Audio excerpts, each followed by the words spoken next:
How many times have you said, "This is the last time"? How many times have you stared at yourself in the mirror, hoping to see someone else, someone stronger, someone free? How many nights have you sworn you'd stop? And how many mornings did you wake up broken by the same promise? Let me ask you this. What if addiction isn't the enemy you think it is? What if it's the messenger? What if your struggle with addiction isn't about weakness, but about avoidance? Not about the bottle, the pill, the screen, but about what lives beneath them? Carl Jung once said, "People will do anything, no matter how absurd, in order to avoid facing their own soul." Addiction is the great avoidance, not of substances, of self. You are not fighting heroin or porn or sugar or endless dopamine loops. You are fighting the silence inside you, the emptiness, the wound that you keep numbing because you're afraid to look at it. But here is the truth. You will never defeat addiction by wrestling with the surface. You must go deeper. You must look where it hurts. You must confront the very thing you've spent years running from. This is not a speech about willpower. This is not about motivation hacks or temporary detoxes. This is about transformation, real, inner transformation. And that starts with one brutal realization. You are the source of your suffering. That sounds cruel, doesn't it? But it's not an insult. It's an invitation. Because if the wound is within you, so is the healing. Until you make the unconscious conscious, it will direct your life, and you will call it fate. Carl Jung. You've called it bad luck. You've called it addiction. You've called it pain, trauma, genetics, environment. But have you ever called it a signal? Have you ever considered that your addiction is not trying to destroy you? It's trying to reveal you. Because beneath every craving is a story. Beneath every compulsion is a truth you've buried. Beneath every escape is a reality you've been too terrified to face. But what if you looked? What if you listened? What if you stopped asking, "How do I stop?" and started asking, "What am I running from?" Most people never do. Most people numb, sedate, pretend, because pain is heavy, because facing yourself is terrifying. But the irony is this: the very thing you fear facing is the only thing that can set you free. So today, you don't get a motivational pep talk. You get a mirror. You get to see what you've avoided. And you get to choose, stay asleep or wake up. Not tomorrow. Not next week. Now. Because addiction doesn't wait. But neither does healing. And maybe, just maybe, this time, you don't walk away from your darkness. You walk into it, and you walk through it. Because you are not here to fight addiction. You are here to outgrow it. This is your beginning. Let's stop pretending. It was never really about the substance. It was never just about the alcohol, the cocaine, the porn, the binge eating, the nicotine, the gambling, the scrolling. It was never about the thing. It was about what the thing covered, what it numbed, what it silenced. The substance was just the mask. You are the face beneath it. Addiction didn't hijack your life. You handed it the keys. And I know that sounds harsh. I know. But until you stop blaming the drug, the drink, the dealer, the ex, the economy, your genetics, you will never reclaim your power. Because power doesn't come from control. It comes from responsibility. And here is a truth most people will never tell you. You are the problem, but you are also the solution. Let that sink in. This is not judgment. This is liberation. If the war is inside you, then the peace is too. You say you want to stop, but are you ready to stop hiding? You say you want to be free, but are you willing to face the part of you that chose the chains? Because addiction is not about pleasure. It's about pain, and pain needs a home. Where is yours? Think. When did you first feel like you had to escape your own mind? Your own life? Your own skin? Was it the screaming? The silence? The fists? The absence? The cold distance of parents who were physically there but emotionally gone? You learned to cope before you even knew the word. You learned to survive in a world that never gave you tools. And one day you found a door, a drink, a hit, a screen, a distraction that worked. Temporarily. And then again, and again, until it became routine, until it became identity. You didn't fall into addiction. You built it, brick by brick, decision by decision. And that's not to shame you. It's to awaken you. Because what you built, you can unbuild. But only if you stop blaming the bricks. You keep asking, why am I like this? Why can't I stop? What's wrong with me? You're asking the wrong questions. Try this. What part of me needed this? What was I running from? When did I first start believing I wasn't enough? Because somewhere deep down there is a story, a belief you swallowed, that you are broken, that you are weak, that you are unworthy of love without fixing something first. That story was a lie. but you lived it like gospel. And the addiction? It was the ritual that kept the lie alive. Carl Jung said, "Every form of addiction is bad, no matter whether the narcotic be alcohol, morphine, or idealism." Did you catch that last word? Idealism. Because sometimes the thing you're addicted to isn't even a substance.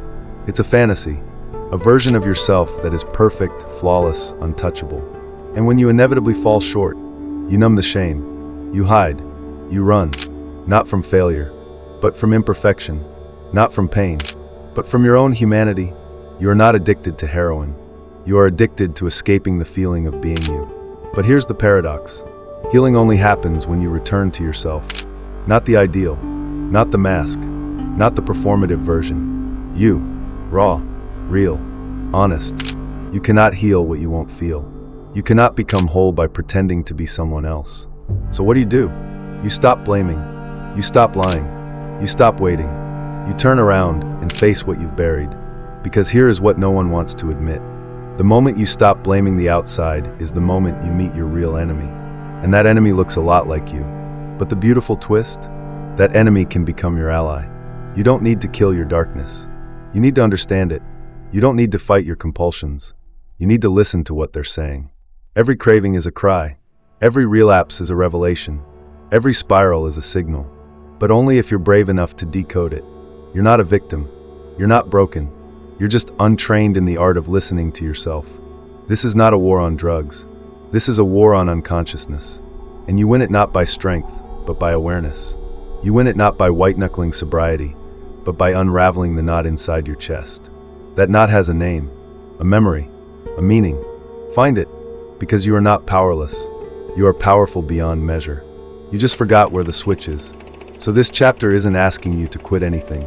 It's asking you to see the truth, that the substance is a symptom, that the craving is a clue, and that the real fight is not out there. It's in the mirror. You are the battlefield, and also the warrior. Own that, because when you stop running from yourself, you start becoming someone that addiction can no longer recognize. Everyone has a shadow, not the kind that follows you in sunlight. The kind that waits in the dark corners of your mind. The kind that whispers when you're alone. That pulses when you look in the mirror. That wakes you up at 2 a.m. and asks, "Who the hell are you really?" Carl Jung called it the shadow, the unconscious parts of ourselves we deny, repress, or disown. And let's be clear, your addiction lives there, not because the drug is evil, but because you are afraid of what it reveals. Ask yourself, what have you stuffed down? What truth are you terrified to say out loud? What emotion have you buried so deep that it only screams through your self-destruction? What lives in your shadow? Is it shame, rage, guilt, envy, loneliness so thick it wraps around your soul like smoke? Did someone teach you it was unsafe to feel, to cry, to scream, to need? Did you become the strong one so early that you forgot how to be human? That's not strength. That's suppression. And suppression turns to distortion, to addiction, to chaos. You see, the shadow doesn't disappear when you ignore it. It festers. It grows teeth. It disguises itself as cravings, obsessions, sabotage. And if you don't face it consciously, it will rule you unconsciously. Until you make the unconscious conscious, it will direct your life, and you will call it fate. Carl Jung, you've called it bad luck. You've called it relapse. You've called it weakness. But what if it was just your shadow saying, "See me"? You can't fix what you refuse to face. And here's the most painful truth. You may not even know what's hiding in there, because we lie to ourselves better than anyone. We call it being busy. We call it staying strong. We call it moving on. But it's running. Every time. And every time you run, you make the shadow stronger. Let's go deeper. That memory you never talk about. That one moment that changed everything. The day the light dimmed in your eyes. It didn't disappear. It became a ghost. And it haunts you in every addiction cycle. You think it's about the dopamine, the escape, the chemical high. But really, it's about the ache. The emptiness you're trying to outdrink, outsnort, outeat, outsex, outscroll. You can't numb the shadow, because the more you try to silence it, the louder it becomes. And one day you realize, you didn't lose control. You gave it away, to fear, to a wound, to the parts of you that you thought were unworthy of love. But they are not unworthy. They are unseen. The parts of you that got shamed, abandoned, violated, ignored, they didn't vanish. They became your shadow. So ask yourself, what if you stopped fighting it? What if instead of suppressing the shadow, you invited it in? You don't have to like it. You don't have to agree with it, but you do have to see it. Because what you see clearly no longer controls you. Carl Jung said, "One does not become enlightened by imagining figures of light, but by making the darkness conscious." This isn't about perfection.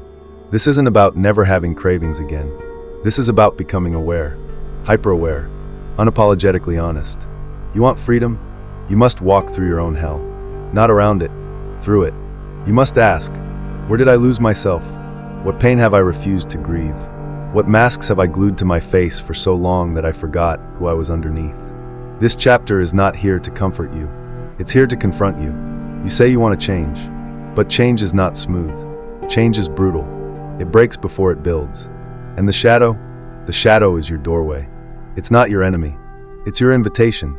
Addiction screams, run. Healing whispers, return. Return to the pain. Return to the wound. Return to the memory you swore you'd never feel again.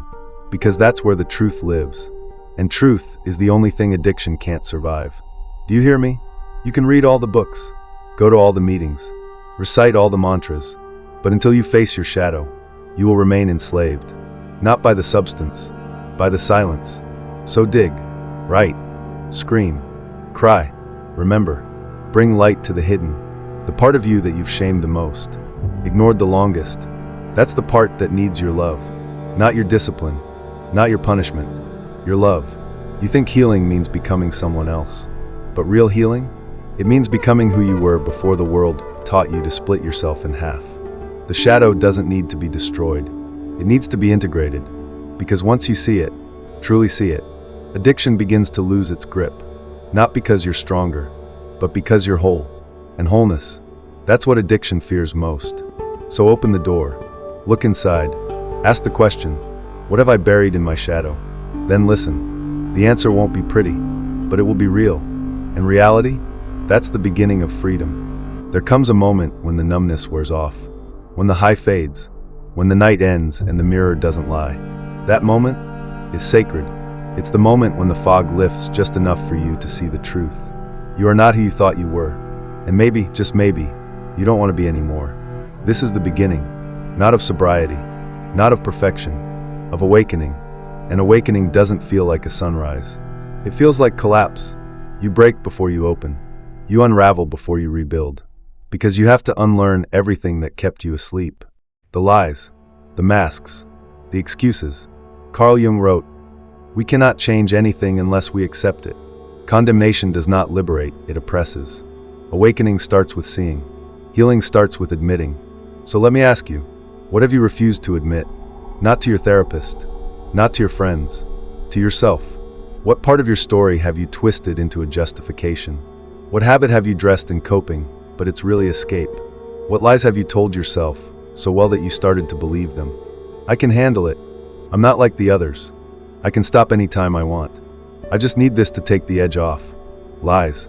And they all crumble under the weight of one act. Honest admission. Not confession. Not performance. Truth. Brutal. Raw. Unfiltered. You say, I am not okay. I am addicted. I am out of control. And that is not weakness. That is strength. Because real control only begins when you admit you have none. You've tried white-knuckling your way through this. You've tried distractions, substitutions for the substitutions. You've tried being strong. But strength without surrender is pride wearing a mask. And pride will kill you before the addiction ever does. So what if you put it down? The armor, the performance, the endless effort to pretend you have it all together. What if you looked yourself in the eye and said, I've lost control, but I haven't lost myself. Because underneath the chaos, the core of you is still intact, still waiting, still worthy. Let that land. You are still worthy, even at your lowest, even in your relapse, even with your secrets. Worthy. This is what admission gives you, access to the truth.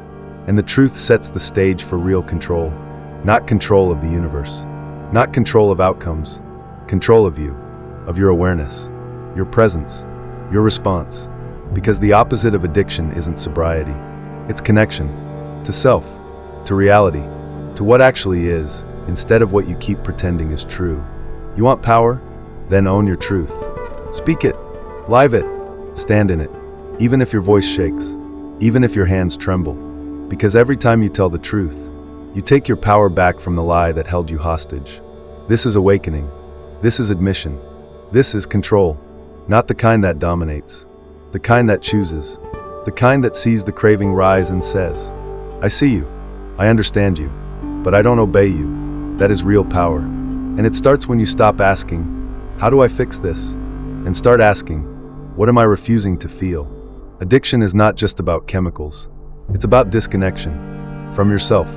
So reconnect, one moment at a time, through breath, through honesty, through presence. Control doesn't mean silence the shadow. It means partner with it, invite it in, listen, learn. You are not here to dominate your pain. You are here to understand it. That's what makes you dangerous to your addiction. Self-awareness. Because an awakened mind is harder to manipulate. A present soul is harder to seduce. You've given your power away long enough. To the bottle, to the needle, to the shame, to the memory, to the story you thought was yours to live forever. It ends now, because control isn't about gripping tighter. It's about letting go of the illusions that keep you bound. You are not your addiction. You are the one watching it. So witness it. Speak it. Own it. Carl Jung said, your vision will become clear only when you can look into your own heart. Who looks outside dreams, who looks inside awakes. This is the looking in. This is the waking up. And it won't be easy, but it will be real. And real beats easy every time. So here now in this chapter, you admit it, you awaken, you take back control, not by erasing who you were, but by choosing who you will become. You are not helpless. You are not cursed. You are not weak. You are waking up. You are standing up. You are finally seeing clearly. And once you see clearly, you never go back to sleep. Let's start with a simple, brutal truth. No one is coming to save you. Read that again. No one is coming. And yet, you're not alone. Strange, isn't it? How can both be true? Because healing is a paradox. It's built on contradictions. You must feel everything, but not let it consume you. You must reach out, but still walk your own path. You must rely on others, but no one can do it for you. No one can feel your pain. No one can crawl into your skin and carry your shame for you. No one can pull the bottle from your lips, the pill from your hand, the craving from your blood. Only you. But that doesn't mean you have to do it alone. You see, we confuse solitude with isolation. But they are not the same. Isolation is a prison. Solitude is a forge. One breaks you down. The other builds you. But the world doesn't teach us how to sit in solitude. It teaches us to escape, to avoid, to numb, to perform. And so we run into addictions, into fake friendships, into false versions of ourselves, just to not feel alone. But the irony? In all that running, we only end up more isolated. Loneliness does not come from having no people around you, but from being unable to communicate the things that seem important to you. Carl Jung. So here's the truth. You will have to face your demons alone. No one can slay them for you, but you don't have to fight alone. There are others, walking, falling, rising, just like you. But you must take the first step. You must choose, because no one can make you ready. No one can want it for you more than you do. And if they do, it still won't be enough. Because addiction doesn't negotiate. It doesn't care how many people love you. It only yields to your decision, your discipline, your depth. So the path, it's yours. The support, it's around you. But the walk, that's on you. And the moment you truly accept that, everything changes. You stop looking for a savior. You become your own sanctuary. You stop waiting. You start moving. Do you know how many people sit in rooms full of help and still feel alone? Because they never let themselves be seen. They never speak the truth. They hide behind the same masks they wear on the outside. You want real connection? Then bleed. Not literally, but emotionally, honestly. Tell the truth. Speak the shame. Expose the fear. That's how we find each other. Through the wound. Because people can't connect to the perfect version of you. They connect to the broken version that decided not to quit. You are not alone in your pain. You are not alone in your struggle. But you will feel alone until you let yourself be known. And that requires risk, courage. You want to get better?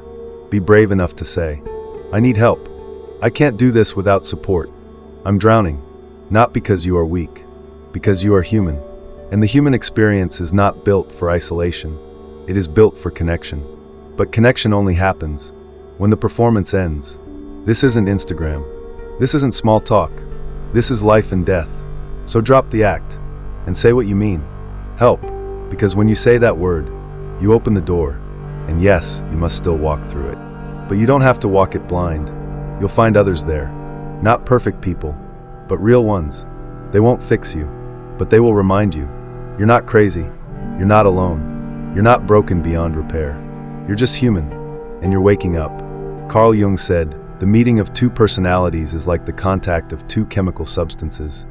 If there is any reaction, both are transformed. Let yourself be transformed. Let others into your pain. Let connection soften your edges. But never forget, you must take the step. You must get up on the days you don't want to. You must say no when the craving screams yes. You must breathe through the storm. No one will do it for you. But if you walk, others will walk with you. And the path gets lighter with company. Even if your feet are still bleeding. Even if your soul is still tired. You walk. You fall. You rise. And eventually, you lead. Not from the podium, but from the trenches. Because you know what it's like to feel like nothing. And become something again. You know what it's like to be hollow. And learn how to fill yourself with presence. You know what it means to walk alone, but never be alone again. So here it is. You are not alone, but no one can do it for you. They can walk beside you, but not inside you. They can speak, but not decide. That power, that choice, it's always been yours. So take the step, even if it shakes, even if it hurts, even if you don't believe you can do it. Because you can, and when you do, you'll hear it. A voice from somewhere beside you, or behind you, or in front of you. I've been there, and in that moment you'll understand. This path was never meant to be walked in silence, but it must be walked by you.